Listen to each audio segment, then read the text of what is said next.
ভোলা 1, 2, 3, 4 এই আসনের মধ্যে আমাদের সদর আসনে আমাদেরই আত্মীয় আমার এই ফুফাতো বোনের জামাতা আপনাদের এই এই ভোলার সদরের গৌরব মুস্তফা শাহ হুজুর রহমাতুল্লাহি আলাইহি তার সুযোগ্য সন্তান আমার ওবায়দকে আমি আপনাদের সামনে হাত পাখা প্রতীক হাতে উঠিয়ে দিয়ে আপনাদের কাছে আমানত হিসেবে রেখে গেলাম। আল্লাহ রাব্বুল আলামিন যেন ইসলামের পক্ষে এবং তাকে যেন এই হিসাব কবুল করে নেয়। কামাল ভাই, আপনারা জানেন অত্যন্ত একটা আলহামদুলিল্লাহ যোগ্য ব্যক্তিত্ব, এবং তিনি কিন্তু ইংরেজি লাইনেও, বাংলা লাইনেও, আরবি লাইনেও সর্বদিক থেকে কিন্তু অনেক বড় একজন শিক্ষার্থী।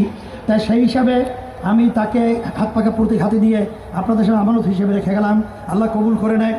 এরপর মসলুদ্দিন কই, এই মসলুদ্দিন এই 3 নম্বর ভোলা 3-এ তাকে হাত পাকা প্রতীক হাতে দিয়ে আপনাদের আমানত হিসেবে রেখে সারকেটা। এই রেজাউল করিম কই, দাও দাও। এই বোরহানুদ্দিন আমার নানা বাড়ি এলাকা, হাত পাকা প্রতীক আল্লাহ ইসলামের প্রার্থীকে আল্লাহ কবুল করে নেয়।